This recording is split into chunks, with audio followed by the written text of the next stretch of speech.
হযরতে হুজুর শাহীন শাহ শ্রীকুট যখন এই বাংলার জমিনের মধ্যে আসলেন, উনি যখন শেরে বাংলার সাথে দেখা করলেন, তখনকার যুগের মধ্যে হযরতে শেরে বাংলার আমলের মধ্যে বাতিলের হাতছানি বেশি ছিল, বাতিলের মাদ্রাসাও বেশি ছিল, বাতিলদের আলোচনাও বেশি ছিল।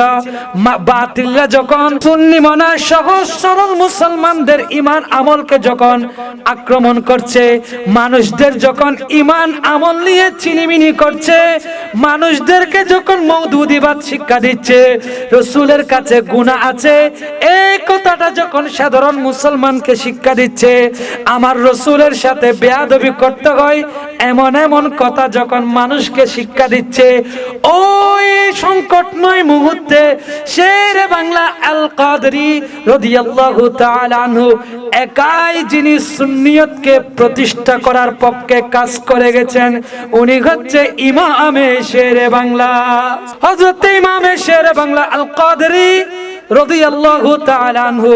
আপনি যদি দেখেন উনার মাজারটা হচ্ছে বাতিলের আস্তানায়, বাতিলদের মরকজ, যেখান থেকে বেয়াদবে রাসূল বের হয়, যেখান থেকে গুস্তাখে রাসূলদের গন্ধ আসে, আমার শেরে বাংলার বাড়ি হচ্ছে সেখানে। শেরে বাংলার বাড়ি সেখানে হওয়াতে উনি কিন্তু বাতিল না হয়ে শাহীন শাহ শ্রীকুটের সন্ধান করে সেই শ্রীকুট দরবার থেকে আমার শাহীন শাহ শ্রীকুটকে বাংলার জমিনে আগমন করিয়ে, বাংলার জমিনে দাওয়াত দিয়ে সুন্নিয়তের পতাকাকে বাংলার রন্ধ্রে রন্ধ্রে যারা ছড়িয়ে ছিটিয়ে দিয়েছেন, তাদের মধ্যে অন্যতম অবদান যাদের আছে, উনি হচ্ছে একজন, তাদের মধ্যে অন্যতম একজন হচ্ছে আমার ইমামে শেরে বাংলা। তাহলে শেরে বাংলার আলোচনা করা এটাও একজন মুসলমান, সুন্নি মুসলমানের ঈমানি দায়িত্ব। আল্লাহ কুরআনে কারীমের মধ্যে বলেন, আল আখিল্লাউ ইয়াউমা ইযিম বা'দুহুম লিবা'দিন আদুউন ইল্লাল মুত্তাকিন। কাল কিয়ামতের ময়দান যখন হবে, কোন বন্ধু কোন বন্ধুর কাজে আসবে না। আল্লাহ বলেছেন, ইয়াউমা ইয়াফিরুল মারউ মিন আখিহি ওয়া উম্মিহি ওয়া আবি। আমরা দুনিয়ার জীবন যাদের জন্য সাজাচ্ছি, আমাদের স্ত্রী পুত্রের জন্য আমরা দুনিয়া সাজাচ্ছি, আমাদের স্ত্রী পুত্রকে শান্তিতে রাখার জন্য আমরা রাত দিন কঠোর পরিশ্রম করছি। আল্লাহ কুরআনে কারীমের মধ্যে বলেন, এই সকল পরিশ্রম দুনিয়ার মধ্যে শেষ হয়ে যাবে। কোথায়? দুনিয়ায়। আল্লাহ বলেন, ইয়াউমা ইয়াফিরুল মারউ মিন আখি। যখন কিয়ামত হবে, আপন ভাই ভাই থেকে পলায়ন করবে।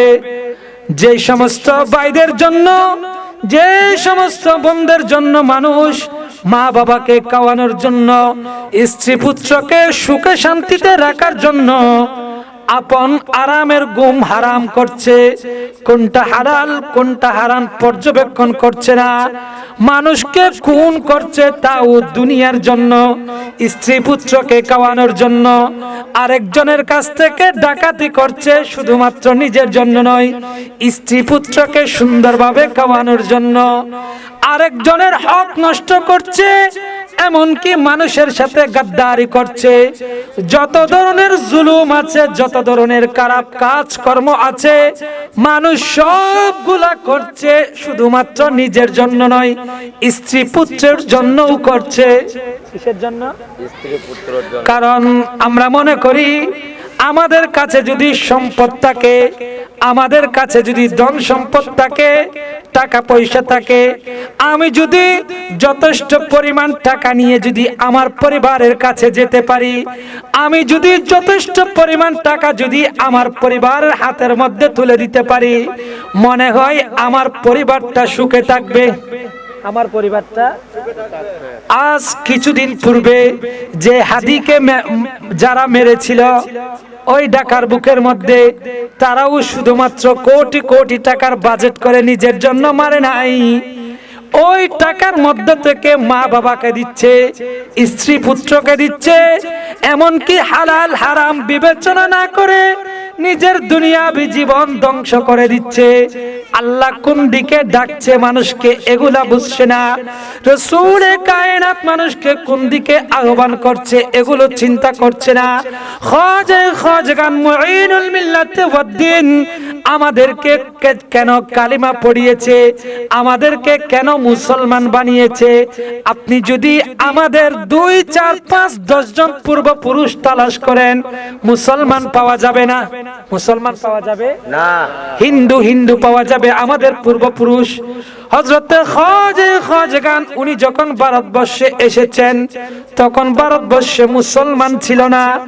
উনারা এসে আমরা যখন ফাআনকাযাকুম মিনান নার, আমরা যখন বিধর্মী হওয়ার কারণে, আমাদের পূর্বপুরুষরা যখন বিধর্মী হওয়ার কারণে, ইসলামের ছায়া থেকে দূরে চলে যাওয়ার কারণে, যখন আমাদের পূর্বপুরুষরা যখন জাহান্নামের আগুনের মধ্যে পতিত হচ্ছে, ওই মুহূর্তে খাজাগান এসে আমাদের পূর্বপুরুষদেরকে কালেমা পড়িয়ে মুসলমান করেছে। সুবহানাল্লাহ।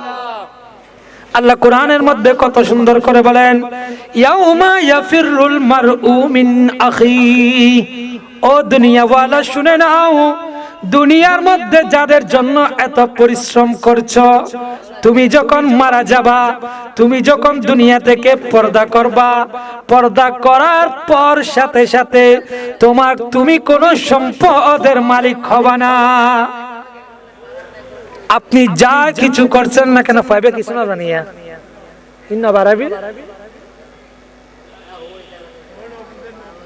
কিছু না জানিতে একবারে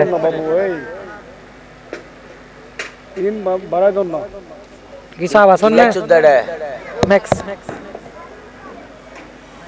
কিল্লা চুদা তুই না জানিলে দুরশদ পড়ুন। সালাতুন ইয়া রাসূলুল্লাহ আলাইকুম সালামুন ইয়া হাবিবাল্লাহ আলাইকুম।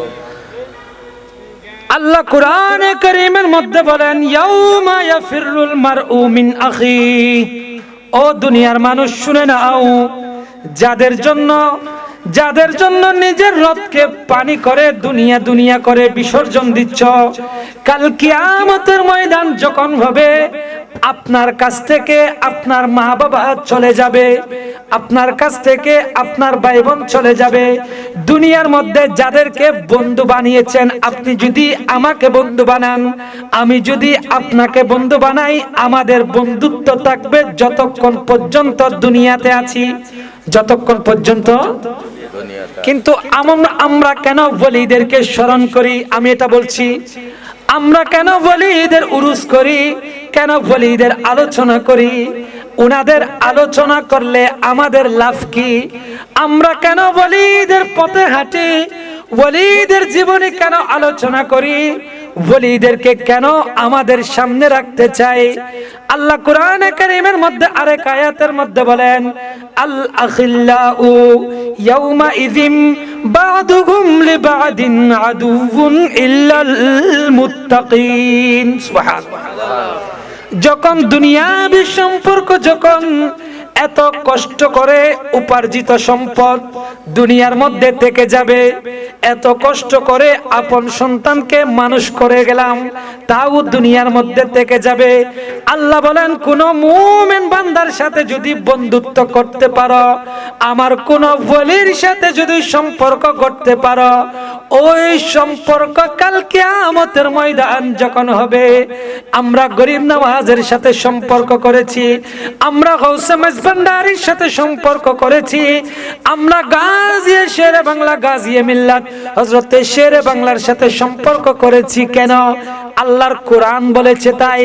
আল্লাহর কোরআন বলছে, আল আখিল্লাউ ইয়াউমা ইযিম বা'দুহুম লিবা'দিন আদুউন ইল্লাল মুত্তাকিন।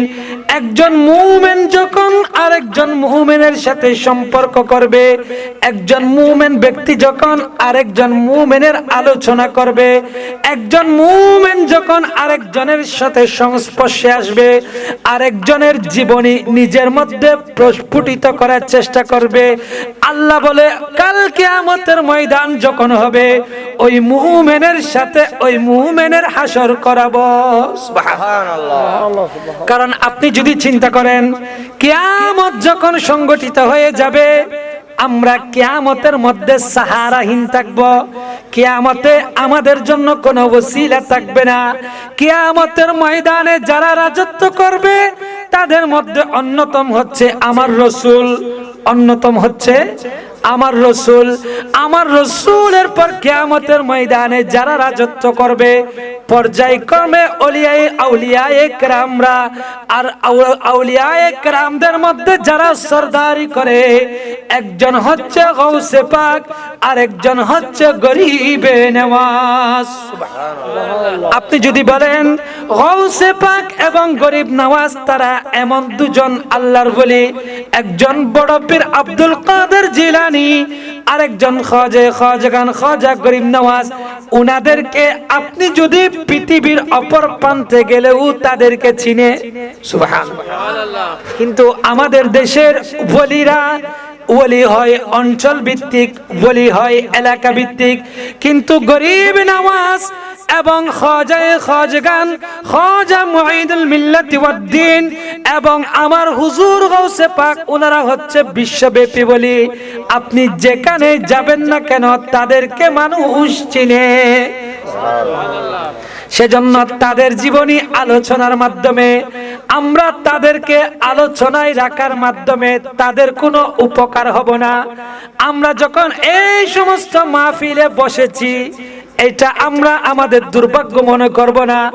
আমরা এই মাহফিলে বসেছি, কাল কিয়ামতের ময়দানে যখন আমরা কোন একটা কারণে যখন আটকে যাব, দুনিয়ার মধ্যে দুনিয়াবি সিস্টেম অনুযায়ী আপনি যদি কোন নেতার পিছনে পিছনে হাঁটেন, কোন নেতা আপনাকে যদি পুলিশে ধরে, নেতা বলবে এটা আমার মানুষ, ছেড়ে দাও। কি বলে? ছেড়ে দাও। হদি ইবা আর মানুষ সারি দাও, ইবের লগে আল্লাহ ভালো সম্পর্ক আছে। দুনিয়ার মধ্যে যদি সামান্য নেতার সাথে সম্পর্ক থাকলে যদি দুনিয়াবি ফায়দা পাওয়া যায়, দুনিয়ার মধ্যে যদি উপকার পাওয়া যায়, আপনার জন্য আইন যদি সহায়ক হয়ে যায়, সহজ হয়ে যায়, আমরা যদি আল্লাহর ওলিদের সাথে সম্পর্ক রাখি, কাল কিয়ামতের ময়দানে যারা রাজত্ব করবে তারা হচ্ছে আল্লাহর ওলি। তাহলে আমরা যদি তাদের সাথে সম্পর্ক রাখি, তাদের যদি আলোচনা করি, কিয়ামতের ময়দানে আমরা যদি কোনো কারণে আটকে যাই, আল্লাহ যদি কোনো কারণে আমাদেরকে জাহান্নামে দেওয়ার সিদ্ধান্ত নেয়, আমাদেরকে জাহান্নামে দেওয়ার সিদ্ধান্ত নেয়, ওই সিদ্ধান্ত থেকে আমাদেরকে বাঁচানোওয়ালা, আল্লাহর কাছে সুপারিশ করনেওয়ালা যারা হবে তারা হচ্ছে আল্লাহর ওলি। আপনি যদি চিন্তা করেন আল্লাহ তাদেরকে কেমন মর্তবা দিয়েছে, আল্লাহ বলছে আমার যারা ওলি হয়, আলা ইন্না আউলিয়া আল্লাহি লা খাউফুন আলাইহিম ওয়ালা হুম ইয়াহজানুন। আল্লাহ বলেন আমার যারা ওলি হয়, আমার যারা বন্ধু হয়, যারা ইবাদত করতে করতে আমি আল্লাহর কাছে চলে এসেছে, আমার বন্ধু হয়ে গিয়েছে, আমার বন্ধু হয়ে গিয়েছে। ওলি মানে কাছে আসা, ওলি মানে নিকটে আসা, ওলি মানে বন্ধুত্ব অর্জন করা। আল্লাহ বলেন আমার যারা বন্ধু হয়ে গিয়েছে, আমার কোন বন্ধু যদি কারো পক্ষ হয়ে আমার কাছে কিছু চায়, কারো পক্ষ হয়ে যদি আমার কাছে সুপারিশ করে, আমি আমার ওই বন্ধুর সদকায়ে, আমি আমার যার পক্ষ হয়ে আমার বন্ধু সুপারিশ করবে, আমি আমার বন্ধুর ওই সুপারিশকে কবুল করি। সুবহানাল্লাহ। এখন দেখুন আল্লাহ কোরআনের মধ্যে কি বলছে, ইন্নাল্লাযীনা ক্বালু রাব্বুনাল্লাহ। আল্লাহ কোরআনের মধ্যে বলছেন নিশ্চয় যারা বলে সুম্মাস্তাকাম ক্বালু রাব্বুনাল্লাহ, যারা বলবে আমাদের আল্লাহ এক, আমাদের প্রভু এক, সুম্মাস্তাকামু, একটা হচ্ছে বলা আর একটা হচ্ছে বলার মধ্যে স্থির থাকা। অনেক দেখবেন অনেক সুন্নি ঘরের ছেলে, বাবা সুন্নি, ছেলে বদ আমলি হয়ে গিয়েছে, বাবা সুন্নি, ছেলের আকীদা খারাপ হয়ে গিয়েছে। অনেক সময় দেখবেন বাবা মা সুন্নি, বাবা মা নামাজ পড়ে, ছেলের কাছে বেঈমানি চলে এসেছে। আল্লাহ বলছেন ক্বালু রাব্বুনাল্লাহ, যারা আল্লাহকে এক বলবে, এই কথার উপর ইস্তেকামত থাকবে, সুম্মাস্তাকামু, এবং যেটা মুখে বলেছে অন্তর দিয়ে স্বীকৃতি দিয়ে যখন এই কথার উপর যখন মরা পর্যন্ত অবশিষ্ট থাকবে, মরা পর্যন্ত যখন এই কথার উপর স্থায়িত্ব থাকবে, আল্লাহ বলেন তাতানাজ্জালু আলাইহিমুল মালাইকা, আল্লাহ এক বলেছে এটাও ঠিক থাকতে হবে। আল্লাহর পক্ষ থেকে ফেরেশতারা যেগুলো নিয়ে এসেছে, তাতানাজ্জালু আলাইহিমুল মালাইকাতু আল্লা তাখাফু ওয়ালা তাহজানু, যারা জিবরাইল আমিন যা নিয়ে এসেছে, আমার রাসূলকে যা দিয়েছে, এগুলার উপর যারা বিশ্বাস করবে, আমার রাসূলকে নামাজ দিয়েছে, হজ দিয়েছে, যাকাত দিয়েছে, তাকওয়া দিয়েছে, যখন এগুলোর উপর যখন পরিপূর্ণ বিশ্বাস স্থাপন করবে, বিশ্বাস স্থাপন করার পর যখন মৃত্যুবরণ করবে, আল্লাহ বলে আল্লাহ তাখাফু ওয়ালা তাহজানু, তাদের ভয় নাই, তাদের কোনো পেরেশানিও নাই, আল্লাহ তাখাফু ওয়ালা তাহজানু ওয়া আবশিরু বিল জান্নাহ। সুবহানাল্লাহ। আপনি যখন আরেকজনকে বাঁচাতে চাইবেন, আমি যখন আরেকজনকে বাঁচাতে চাইব, প্রথমে কিভাবে বাঁচতে হয় এটা আমার কাছে জানতে হবে। আমার কাছে আমি যদি কিভাবে বাঁচতে হয় যদি নিজে না জানি, আরেকজনকে সহজে বাঁচাতে পারবো? দুরূদ পড়ুন, সালাতুন ইয়া সাল্লাল্লাহু আলাইকুম সালামুন ইয়া হাবিবাল্লাহ। আল্লাহ কোরআনের মধ্যে বলেন ওলি কিভাবে হবে। আল্লাহ ওলি হওয়ার সিস্টেম শিখিয়ে দিচ্ছেন। প্রথমে আল্লাহকে এক বলতে হবে, রাসূল এনেছে এগুলোকে বিশ্বাস করে, এগুলোর উপর বিশ্বাস করে যখন মানুষ মারা যায়, ওই ব্যক্তিটা আল্লাহর ওলি হয়। সুবহানাল্লাহ। এখন দেখুন আমরা যার আলোচনা করছি, খাজা মুঈনুল মিল্লাতি ওয়াদ-দ্বীন, উনার বাড়ি হিন্দুস্তানের মধ্যে নয়, উনার বাড়ি ভারতে নয়, উনি কোনো বাঙালিও নয়, হিন্দুস্তানিও নয়, পাকিস্তানিও নয়। আমার খাজা মুঈনুল মিল্লাতি ওয়াদ-দ্বীন, উনার বাড়ি হচ্ছে ইরানে। কোথায়? ইরানের সানজার নামক গ্রামে, সাজস্তান শহরে। আমার গরিব নওয়াজের জন্ম হচ্ছে এখন থেকে প্রায় 1000 বছর আগে। কখন? 1000 বছর। কারণ আমরা যার আলোচনা করছি, আপনি যদি আমাদের ঘরের মধ্যে খোঁজখবর নেন, আপনার ঘরের মধ্যে যদি খোঁজখবর নেন, গরিব নওয়াজের মাস চলে যাচ্ছে, গরিব নওয়াজের ফাতিহা শেষ হয়ে যাচ্ছে। অনেক ঘর জানে না গরিব নওয়াজকে, কিন্তু আপনি যদি জিজ্ঞেস করেন মাগরিবের পর থেকে রাত 10টা পর্যন্ত কোন কোন নাটক চলে, কিংবা কোন সিনেমার নায়ককে, কোন সিনেমার মধ্যে কে অভিনয় করছে, কে অভিনেতা আছে, এই সমস্ত বিষয়ে যখন আপনি প্রশ্ন করবেন, ওগুলো সুন্দরভাবে বলতে পারবে, ওগুলো সুন্দরভাবে।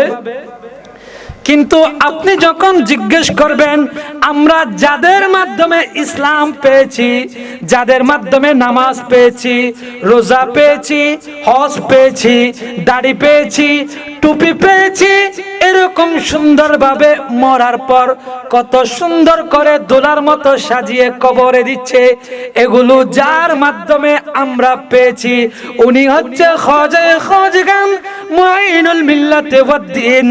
তার সম্পর্কে যদি জিজ্ঞেস করে, শুধুমাত্র একটা দাঁত কেলিয়ে হাসি দেওয়া ছাড়া কোনো উপায় নাই। জোরে সোরে বলুন না নাউজুবিল্লাহ। তাহলে উনার সম্পর্কে আমাদের জানা, এটা হচ্ছে ইমানি দায়িত্ব।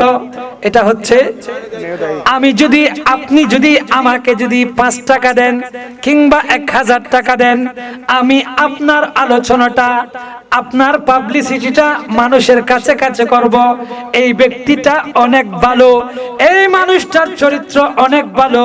কেন করব? কারণ আপনি আমার উপর আমানত দিয়েছেন, আমার উপর দয়া করেছেন।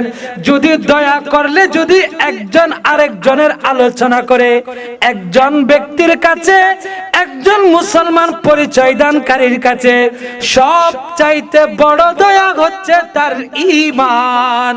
সুবহানাল্লাহ। কি ঈমান? আমরা ঈমানটা যার কারণে পেয়েছি তার উপর আমাদের হক আছে না নাই? তার আলোচনা করা, তার সম্পর্কে জানা, তার আলোচনাগুলো মানুষের কাছে পৌঁছিয়ে দেওয়া। আপনি যদি, আমি যদি মুমিন পরিচয় দিই, মুসলমান দাবি করি, আপনার আমার ঈমানি দায়িত্ব হচ্ছে তাদের সম্পর্কে মানুষকে নিজে জেনে জানিয়ে দেওয়া, নিজে জেনে। কারণ তাদের আলোচনা করা এটার নাম ইবাদত। আল্লাহর ওলিদের যখন আপনি আলোচনা করবেন, আমি আপনি দেখছি না আমাদের গুনাহ ঝরছে। আপনি যখন গরিব নামাজের আলোচনা করবেন, আমাদের গুনাহগুলো বৃষ্টির পানির মতো জোরে জোরে পড়ে যায়। তাহলে উনি জন্মগ্রহণ করেছে কখন? এখন থেকে প্রায় 1000 বছর আগের মানুষ ইরানের মধ্যে জন্মগ্রহণ করেছে। ইরানের মধ্যে জন্মগ্রহণ করার পর উনি প্রথমে উনার পারিবারিক শিক্ষা, ধর্মীয় শিক্ষা অর্জন করার পর উনার বয়স যখন 20 বছর হলো। কয় বছর? জানেন? আল্লাহ ধরবে, আল্লাহ ধরবে, আল্লাহ জিজ্ঞেস করবে তুমি জানো নাই কেন, শিখো নাই কেন? গরিব নামাজের বয়স যখন 20 বছর হয়েছে, উনি পীর খুঁজছে। কি? কারণ পীর ধরা এটা হচ্ছে, আমি যখন পীর ধরব, পীর কখনো মানুষকে খারাপ পথে মিসগাইড করে না, খারাপ পথ দেখায় না। হ্যাঁ, পীরটা পীরের মতো হতে হবে। অনেক পীর আছে বন্ড পীর, এগুলোকে ধরা যাবে না। আপনি যদি মনে করেন যে পীরের কাছে শরীয়ত থাকবে না, তার কাছে তরিকত থাকবে না, নৌকা ছাড়া, নৌকা চলার জন্য যেভাবে পানির প্রয়োজন, পীর যেই পীর ধরবেন ওই পীরের কাছ থেকে তরিকতের সবক নেওয়ার আগে প্রথমে ওই পীরের কাছে শরীয়ত থাকতে হবে। শরীয়ত যদি হয় পানি, তরিকত হচ্ছে নৌকা, আপনার পীর হচ্ছে নৌকা। পীর কখন চলবে? পীর চলবে যদি শরীয়ত থাকে, ওই শরীয়তের নাম হচ্ছে পানি। আমি আর একটা উদাহরণ দিই, শুনেন।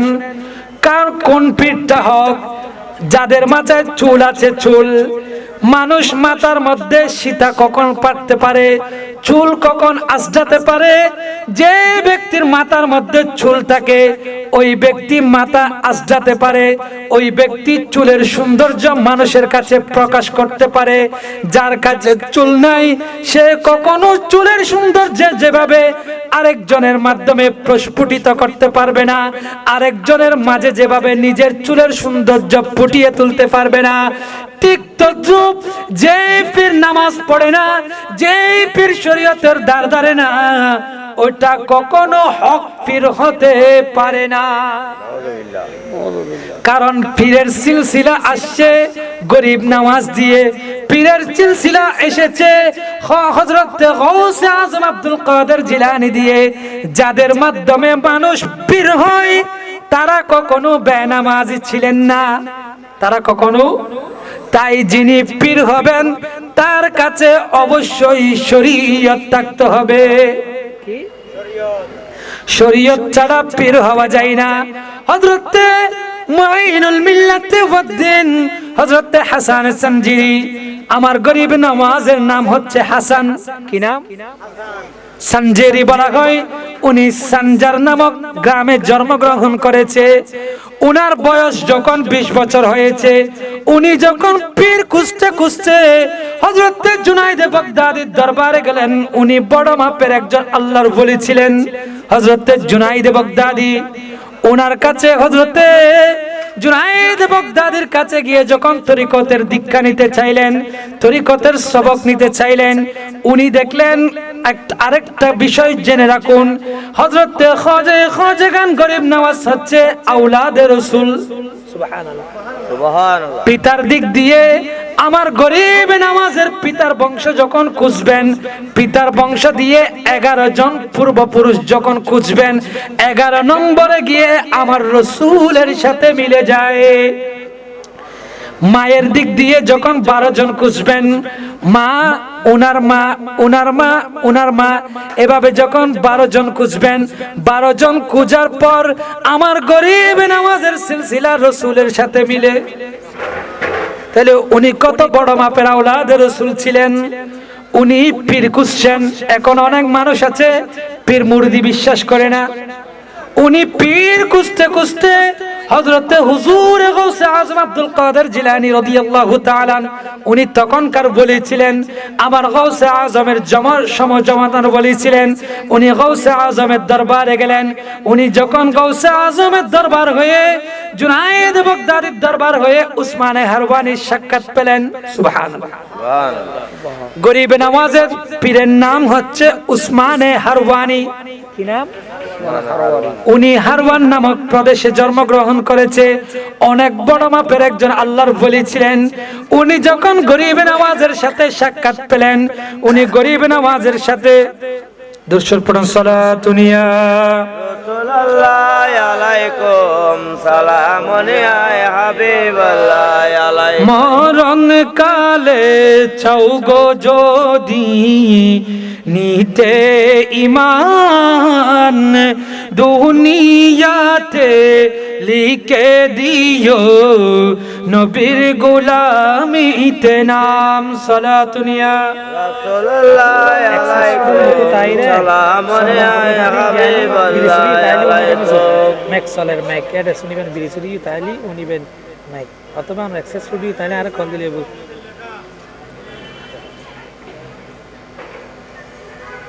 আমি যেটা বলছিলাম, আমার গরিব নওয়াজ পীর খুঁজতে খুঁজতে হযরতে উসমানে হারওয়ানির সন্ধান পেলেন। উসমানে হারওয়ানি উনাকে নিয়ে মক্কা শরীফে হজ করতে গেলেন। কোথায়? এখন আমাদের দেশে দেখুন, পীর, আপনি যখন কোন ব্যক্তির কাছে গেলেন, পীর ধরার আগে ওই পীরকে প্রথমে পরীক্ষা করতে হয়। কি করতে হয়? কারণ আমি পীর ধরব নিজে বাঁচার জন্য, আমি পীর ধরব পরকালে নাজাত পাওয়ার জন্য, পীর ধরব আমার পরকালীন জীবন সহজ হওয়ার জন্য। এখন আমি যদি পীর ধরি, যে পীর নিজে জাহান্নামে যাবে, ওই পীর আমাকে কখনো বাঁচাতে পারবে না। কারণ আপনি যখন গরিব নওয়াজ যখন উনি উনার পীরে মুর্শিদের খেদমতে গেলেন, আমার গরিব নওয়াজ 20 থেকে 24 বছর পীরের খেদমত করেছেন। সুবহানাল্লাহ। কারণ আপনি চিন্তা করেন, উনি আওলাদে রাসূল, আওলাদে রাসূল হয়ে পীর খুঁজছে, পীর খুঁজতে খুঁজতে পীরের খেদমত করেছে 20-25 বছর। উনি হযরতে উসমানে হারওয়ানি, উনি যখন গরিব নওয়াজ যখন হযরতে উসমানে হারওয়ানির কাছে গেলেন, উসমানে হারওয়ানি উনাকে নিয়ে মক্কা শরীফে গেলেন। মক্কা শরীফের মধ্যে গিয়ে যখন হজ করলেন, হজ করা অবস্থায় উনি গরিব নওয়াজকে নিয়ে আমার রাসূলের দরবারে গেলেন। সুবহানাল্লাহ, সুবহানাল্লাহ। আর অনেক কথা, আমার রাসূলে কায়নাতের দরবারে যখন গরিব নওয়াজ যখন জিয়ারতে গেলেন, গরিব নওয়াজকে আমার রাসূলে কায়নাত রওজায়ে আতহার থেকে ডাক দিচ্ছেন, হে কুতবুল মাশায়েখ, হে ওলিদের ওলি। সুবহানাল্লাহ। কুতবুল মাশায়েখ মানে ওলিদের ওলি। হে ওলিদের ওলি, আমি তোমার জন্য এই দিকটা নির্বাচন করেছি, আমি ওখান থেকে ইসলামের গ্রাণ পাচ্ছি। তুমি আওলাদে রাসূল, আওলাদে রাসূলের কাজ হচ্ছে ইসলামের আলো যেখান থেকে নিভে যাবে, ইসলাম যেখান থেকে মুছে যাওয়ার আশঙ্কা হয়, ওখানে গিয়ে ইসলামকে জ্বালানো, ইসলামের বাতি জ্বালিয়ে দেওয়া, এটাই হচ্ছে আওলাদে রাসূলদের মিশন। দেখুন দেখুন আমাদের শাহিনশাহ শ্রীকুট যদি না আসতেন আমরা কখনো সুন্নি হতাম না, আমরা কখনো। হযরত শাহিন শাহ শ্রীকুট উনি হচ্ছে আওলাদ রাসূল, আর একজন আওলাদ রাসূলের সঠিক সন্ধান যারা দিতে পারে ওনারা হয় হক্কানি আলেম উলামা। হযরতে হুজুর শাহিন শাহ শ্রীকুট যখন এই বাংলার জমিনের মধ্যে আসলেন, উনি যখন শেরে বাংলার সাথে দেখা করলেন, তখনকার যুগের মধ্যে হযরতে শেরে বাংলার আমলের মধ্যে বাতিলের হাতছানি বেশি ছিল, বাতিলের মাদ্রাসাও বেশি ছিল, বাতিলদের আলোচনাও বেশি ছিল। বাতিলরা যখন সুন্নি মনা সহজ সরল মুসলমানদের ঈমান আমলকে যখন আক্রমণ করছে, মানুষদের যখন ঈমান আমল নিয়ে চিনিমিনি করছে, মানুষদেরকে যখন মওদুদিবাদ শিক্ষা দিচ্ছে, রাসূলের কাছে গুনাহ আছে এই কথাটা যখন সাধারণ মুসলমানকে শিক্ষা দিচ্ছে, আমার রাসূলের সাথে বেয়াদবি করতে হয় এমন এমন কথা যখন মানুষকে শিক্ষা দিচ্ছে, ওই সংকটময় মুহূর্তে শেরে বাংলা আল কাদরি রাদিয়াল্লাহু তাআলা আনহু একাই যিনি সুন্নিয়তকে প্রতিষ্ঠা করার পক্ষে কাজ করে গেছেন, উনি হচ্ছে ইমামে শেরে বাংলা হযরত ইমামে শেরে বাংলা আল কাদরি রাদিয়াল্লাহু তাআলা আনহু। আপনি যদি দেখেন উনার মাজারটা হচ্ছে বাতিলের আস্তানায়, বাতিলদের মরকজ, যেখান থেকে বেয়াদবে রাসূল বের হয়, যেখান থেকে গুস্তাখে রাসূলদের গন্ধ আসে, আমার শেরে বাংলার বাড়ি হচ্ছে সেখানে। শেরে বাংলার বাড়ি সেখানে হওয়াতে উনি কিন্তু বাতিল না হয়ে শাহিন শাহ শ্রীকুটের সন্ধান করে সেই শ্রীকুট দরবার থেকে আমার শাহিন শাহ শ্রীকুটকে বাংলার জমিনে আগমন করিয়ে, বাংলার জমিনে দাওয়াত দিয়ে সুন্নিয়তের পতাকাকে বাংলার রন্ধ্রে রন্ধ্রে যারা ছড়িয়ে ছিটিয়ে দিয়েছেন, তাদের মধ্যে অন্যতম অবদান যাদের আছে উনি হচ্ছে একজন, তাদের মধ্যে অন্যতম একজন হচ্ছে আমার ইমামে শেরে বাংলা। তাহলে শেরে বাংলার আলোচনা করা এটাও একজন মুসলমান, সুন্নি মুসলমানের ইমানি দায়িত্ব। আমি যেটা বলছি শুনুন, হযরতে হুজুর খাজা খান যখন ওই মদিনায়ে মুনাওয়ারার মধ্যে যখন রাসূলে কায়নাতের সাক্ষাৎ করলেন, কারণ আল্লাহর ওলিদের কশফকুলা থাকে, কি কশফ, তারা অন্তরের চোখ দিয়ে দেখে। গরিব নওয়াজ যখন আমার রাসূলে কায়নাতের সাথে মুরাকাবা করে দেখলেন, রাসূলে কায়নাতের নির্দেশনা অনুযায়ী গরিব নওয়াজ যখন ভারতবর্ষে আসার যখন মন স্থির করলেন, উনি যখন ভারতবর্ষের দিকে আগমন করবেন, তার পূর্বে থেকে উনি পীরের যখন খেদমত শুরু করলেন। একদিন আমার গরিব নওয়াজ পীরের যখন খেদমত আঞ্জাম দিচ্ছিলেন, আমার গরিব নওয়াজ যখন আপন পীর মুর্শিদের কাপড় পরিষ্কার করছিলেন, আওলাদ রাসূল হয়ে পীরের খেদমত করছে, সুবহানাল্লাহ। গরিব নওয়াজ যখন পীরের কাপড় পরিষ্কার করছিলেন, একজন মুসলমান উনার পীর হযরতে উসমান গারওয়ানির কাছে কান্না করে করে আসলেন। হযরতে উসমান গারওয়ানি কাছে এসে বললেন, হে উসমান গারওয়ানি রাদিয়াল্লাহু তাআলা, আমি বিশ্বাস নিয়ে এসেছি মুসলমানদের যারা বলি হয়, যারা মুসলমানদের উপর রাজত্ব করে, তাদের কাছে আসলে কেউ কখনো খালি হাতে যায় না। সেজন্য আমরা একটা নাত পড়ি না, কেউ ফিরে না খালি হাতে, গেলে খাজার দরবারে কেউ ফিরে না খালি হাতে, গেলে খাজার দরবারে। আপনি যখন এটা শুনবেন কিংবা পড়বেন, আপনার কাছে বেদাতের ফতোয়া আসবে, শিরিকের ফতোয়া আসবে, আপনি কিভাবে জবাব দিবেন শুনেন। আপনাকে কেউ যখন বলবে কেউ ফিরে না কালি হাতে, গেলে খাজার দরবারে, কারণ আমরা জানি মানুষ আল্লাহর কাছে গেলে কালি হাতে ফিরে না। তাইলে কেউ যদি কালি হাতে খাজার কাছ থেকে গিয়ে না ফিরে, তাইলে খাজাটা আল্লাহ হয়ে যাবে। আপনাকে বুঝাবে এভাবে, নাউজুবিল্লাহ। আপনি জবাব দিবেন, আমি যদি গরিব নামাজের কাছে গিয়ে কালি হাতে কিভাবে আসবো না, শুনুন। আপনি যখন গরিব নওয়াজের কাছে যাবেন, গরিব নওয়াজ আপনাকে আমাকে আমাদের ভাগ্যের নির্মমতার কারণে কিছু দিক না দিক, আমি যদি আমার গরিব নওয়াজের জিয়ারত করি, আমার গরিব নওয়াজের দরবারে যদি যাই, একবার সূরা ফাতিহা পড়লে, তিনবার সূরা ইখলাস পড়লে, কয়েকবার দরুদ পড়লে অন্তত তো জিয়ারতের সওয়াব নিয়ে আসবো। সেজন্য গরিব নওয়াজের কাছে গিয়ে খালি হাতে ফিরে না। তার উজ্জ্বল নমুনা হচ্ছে আপনাকে কেউ যদি প্রশ্ন করে আপনি গরিব নওয়াজের কাছে গিয়ে কি এনেছেন, আপনি বলবেন আমি কিছু না আনি, আমি আমার গরিব নওয়াজের দরবারে গিয়ে অন্তত জিয়ারতের সওয়াব নিয়ে এসেছি। বলতে পারবেন না?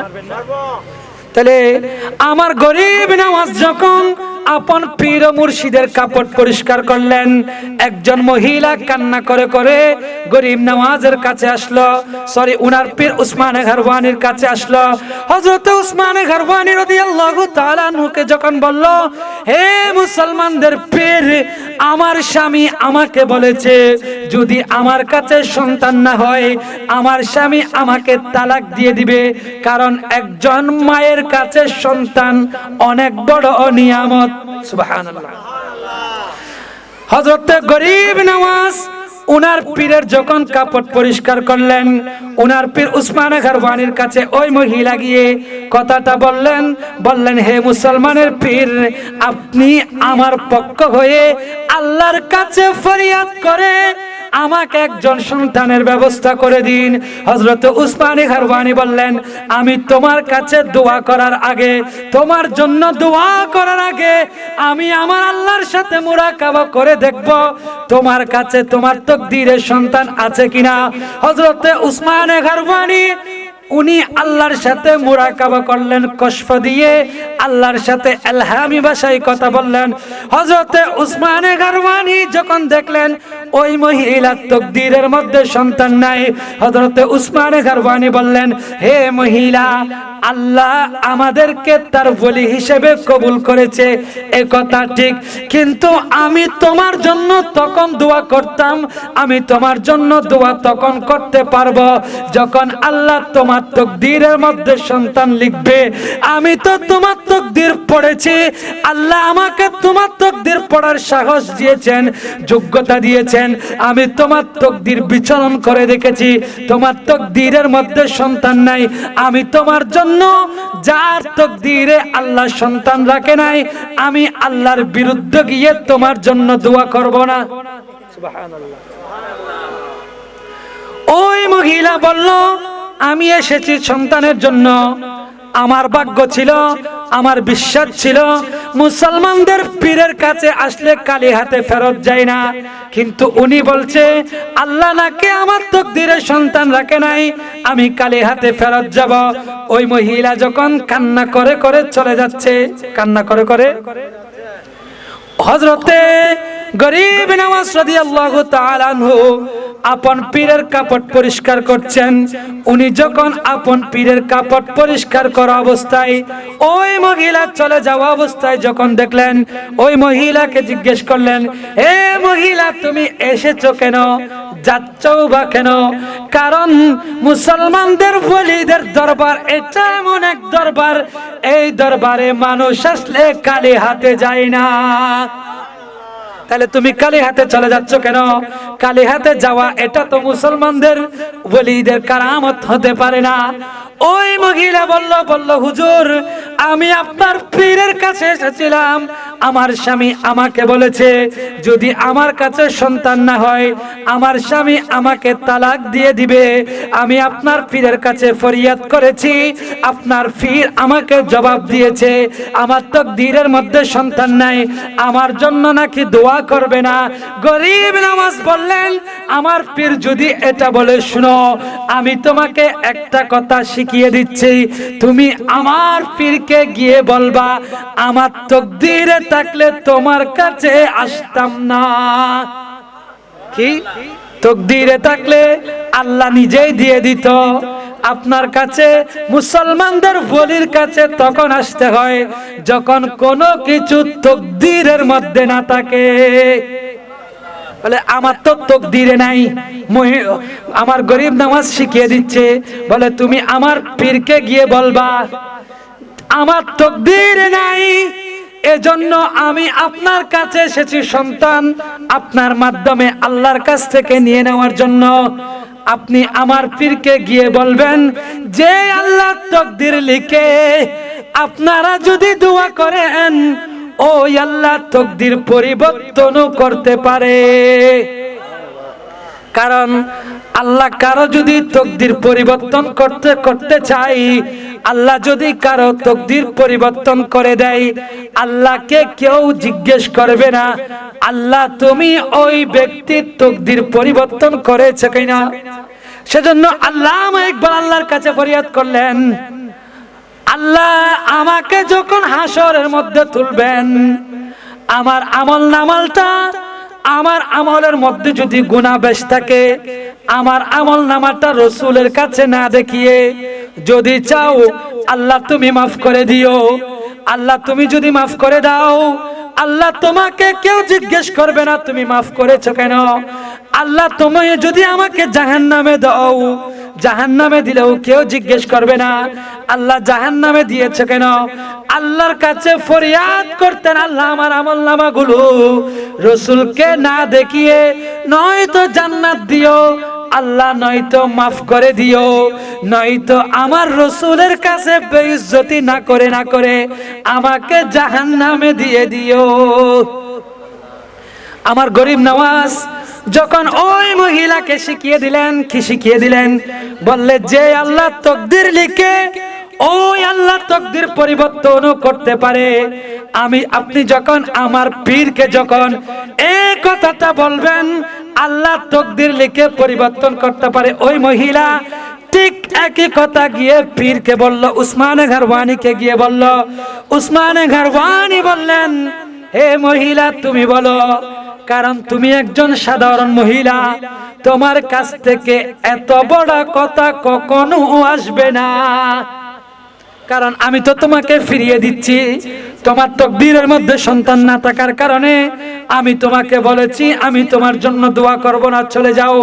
কিন্তু তুমি আমাকে এখন এসে বলছো যে আল্লাহ তাকদীর লিখে ওই আল্লাহ চাইলে তাকদীর পরিবর্তনও করতে পারে, আমি তোমার জন্য দোয়া করব।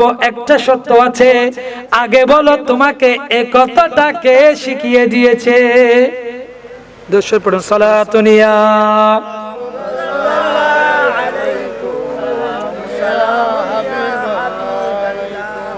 अर्श हक है मसनद रिफे आते रसूलुल्लाह की, देखनी है हशर में इज्जत रसूलुल्लाह की। सलातुन या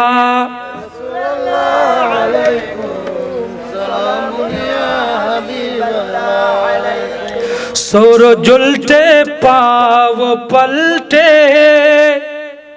चांद इशारे से हो चाक, अंगदी नजदी देखिले कुदरत रसूलुल्लाह की। सलातुन या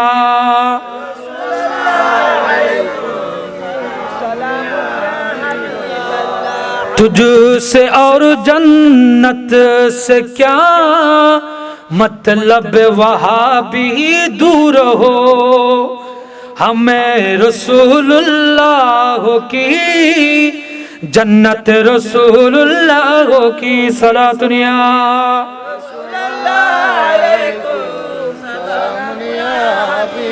ওই মহিলাকে যখন শর্ত দিলেন, হে মহিলা আমি তোমাকে শিখিয়ে দিব, তুমি বলো তোমাকে এই কথাটা কে শিখিয়ে দিয়েছে যে আল্লাহ তাকদীর লিখে ওই আল্লাহ তাকদীর পরিবর্তন করতে পারে।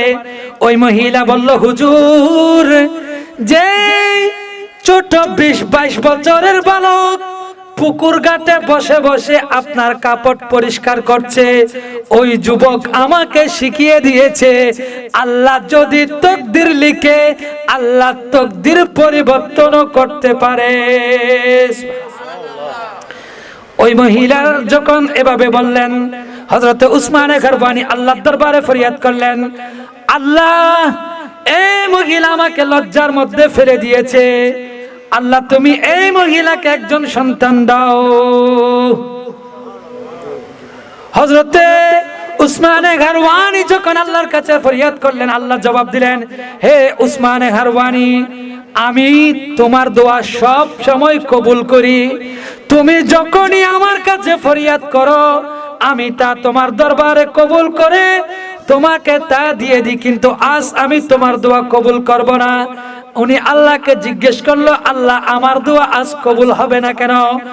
বলল, হে উসমানে গরবানী, তুমি আমার বলি এটা ঠিক, আমি তোমার বন্ধু এটাও ঠিক, তুমি আমার বন্ধু এটাও ঠিক, কিন্তু তুমি আমার বন্ধু হলেও তোমার চোখ গিয়েছে আমি আল্লাহর তকদির, যে তকদির লিখেছে এতটুক তকদির পর্যন্ত, কিন্তু যে মুঈনুল মিল্লাতে ওয়াদ্দিন, যে মুঈনুদ্দিন সৃষ্টি শিখিয়ে দিয়েছে, যে আল্লাহ তকদির লিখে ওই আল্লাহ তকদির পরিবর্তনও করতে পারে, ওই মুঈনুদ্দিন সৃষ্টির চোখ গিয়েছে আমি আল্লাহর কুদরত পর্যন্ত।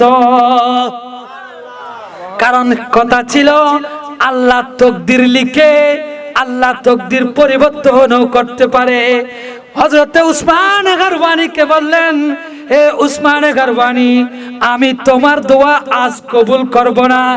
যে মুঈনুদ্দিনের নজর, যে হাসান সঞ্জারির নজর আমার কুদরত পর্যন্ত গিয়েছে, ওই মুঈনুল মিল্লাতে ওয়াদ্দিন মুঈনুদ্দিন সৃষ্টি যদি ওই মহিলার পক্ষ হয়ে আমি আল্লাহর দরবারে ফরিয়াদ করে মুঈনুদ্দিন সৃষ্টির ওসিলায় আমি ওই মহিলাকে সন্তান দিব। ঠিক ঠিক আমার মুঈনুদ্দিন সৃষ্টিকে ডাকলেন, বলল, মুঈনুদ্দিন এদিকে আসো, তুমি তো আমাকে লজ্জার মধ্যে ফেলে দিয়েছ, আমি তো এই মহিলাকে পাঠিয়ে দিলাম, এই মহিলার তকদিরে সন্তান না থাকার কারণে এই মহিলাকে বললাম তুমি চলে যাও, তোমার তকদিরের মধ্যে সন্তান নাই, কিন্তু তুমি এই মহিলাকে শিখিয়ে দিলা যে আল্লাহ তকদির লিখে উনি পরিবর্তনও করতে পারে, আল্লাহ চাইলে আমার তকদির পরিবর্তন করতে পারে। আল্লাহ আমাকে ইলহাম করেছে হে মুঈনুদ্দিন তোমাকে দিয়ে এই মহিলার জন্য দোয়া করানোর জন্য। আমার গরিব নওয়াজ দোয়া করলেন, আল্লাহ ওই মহিলাকে গরিব নওয়াজের দোয়ার সদকায় সন্তান দিলেন। সুবহানাল্লাহ। আল্লাহর ওলিরা কি রকম মর্যাদাবান হয় শুনুন। এভাবে আমার গরিব নওয়াজ, আমি যেখানে বলছিলাম হযরতে হুজুরে গৌসে পাক রাদিয়াল্লাহু তাআলা আনহুর দরবার হয়ে যখন গরিব নওয়াজ আমার রসুলের কায়নাত দরবার হয়ে যখন ভারতের জমিনের মধ্যে তশরিফ আনার চিন্তা ভাবনা করলেন, ভারতের জমিনে তশরিফ আনার সময় উনি সর্বপ্রথম ভারতের জমিনে হযরতে দাতা গঞ্জ বখশ ফয়জা আলম লাহোরী উনার দরবারে গেলেন। হযরতে দাতা গঞ্জ বখশ ফয়জা আলম লাহোরী ওনার জিয়ারত করার পর হযরতে দাতা গঞ্জ বখশ ফয়জা আলম লাহোরীর বিবেচনা অনুযায়ী, ওনার জিয়ারত অনুযায়ী উনি আজমির শরীফের মধ্যে ঠিকানা গাড়লেন। কোথায়? উনি আস্তে আস্তে আজমিরে আসলেন। আপনি যদি চিন্তা করেন এত বড় ভারতীয় উপমহাদেশ কোথাও গরিব নওয়াজ আস্তানা গাড়েন নাই, আজমির শরীফের মধ্যে আস্তানা করলেন কেন? কারণ আজমির শরীফ তখনের জন্য শহর ছিল, আজমির শরীফের মধ্যে বিধর্মী বেশি ছিল। কারণ ইসলাম এটা এমন এক আলো, ইসলাম মানুষের কাছে পৌঁছে মানুষের চরিত্রের মাধ্যমে। সুবহানাল্লাহ। কিসের মাধ্যমে? চরিত্রের মাধ্যমে। হযরতে হুজুর দাতা গঞ্জ বখশ ফয়জা আলম লাহোরী ওনার সাথে মুরাকাবা করার পর আমাদের গরিব নওয়াজ যখন মুঈনুল মিল্লাত ওয়াদ্দিন আজমির শরীফ আসলেন, উনি উনার সাথে আসার সময় কয়েকজন সহচর নিয়ে, কয়েকজন সঙ্গী নিয়ে যখন ভারতের মধ্যে আজমির আস্তানা করলেন, তখনকার ভারতের যেই কাফের রাজা ছিল তার নাম ছিল পৃথ্বীরাজ। ওই পৃথ্বীরাজ আমাদের গরিব নওয়াজ যেখানে যাচ্ছে সেখান থেকে মুসলমান হওয়ার কারণে ওনাকে তাড়িয়ে দিচ্ছে, কিন্তু আমাদের গরিব নওয়াজের আদর্শ দেখে উনি যেখানেই যাচ্ছে সেখানেই মেলা হয়ে যাচ্ছে। সুবহানাল্লাহ।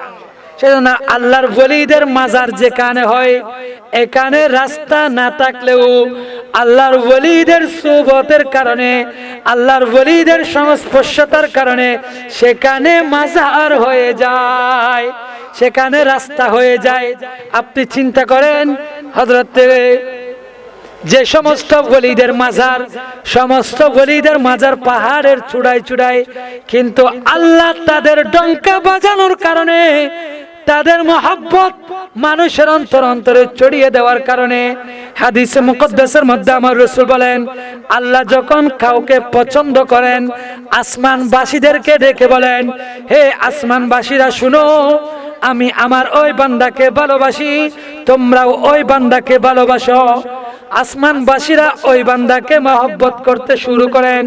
আসমানবাসীদের পক্ষ হয়ে হযরত জিবরাইল দুনিয়ার মধ্যে এই পয়গাম ছড়িয়ে ছিটিয়ে দেয়, হে দুনিয়ার মুমিন বান্দারা, হে দুনিয়ার মানুষ, তোমরা শুনো, মুসলমানদের ওই ব্যক্তিকে আল্লাহ পছন্দ করে, তোমরাও ওই ব্যক্তিকে পছন্দ করো। এই ধারণাটা সমস্ত মুসলমানের অন্তরে অন্তরে ছড়িয়ে পড়ে। সুবহানাল্লাহ। আপনি যদি চিন্তা করেন, আমরা গরিব নওয়াজকে দেখি নাই, গরিব নওয়াজকে না দেখার পরেও আমাদের মধ্যে, অন্তরের মধ্যে গরিব নওয়াজের প্রতি একটা মহব্বত কাজ করছে। আমরা কিছু মানুষের নাম নেওয়ার সময় মহব্বত নিয়ে নি, মহব্বত সহকারে নি, আর কিছু মানুষের নাম নেওয়ার সময় অন্তরের মধ্যে কষ্ট নিয়ে, অন্তরের মধ্যে বেয়াদবি রেখে নি। আপনি যদি বলেন ফেরাউন, আমি কিন্তু ফেরাউনকে দেখি নাই। আপনি যদি বলেন আবু জাহেল, আপনি যদি বলেন নমরুদ, এই সমস্ত বড় বড় কোন কাফেরকে আমরা দেখি নাই। কাফেরদেরকে না দেখার পরেও আমরা যখন তাদের নামগুলো নিই, ঘৃণা অন্তরে আসে, ঘৃণা অন্তরের মধ্যে, তাদের প্রতি খারাপ অবস্থা সৃষ্টি হয়, তাদের প্রতি খারাপ চিন্তা ভাবনা আসে। আমরা যখন আমাদের রাসূলের নাম নিই, আমাদের অন্তরটা প্রশান্ত হয়ে যায়। আমরা যখন আমাদের রাসূলের নাম নিই, আমাদের অন্তরটা খুশিতে ভরে যায়।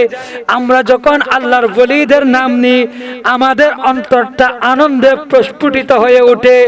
আমরা যখন গরিব নওয়াজের নাম নিই, না দেখলেও ওনার মহব্বতটা আমাদের অন্তরের মধ্যে জায়গা করে নেয়।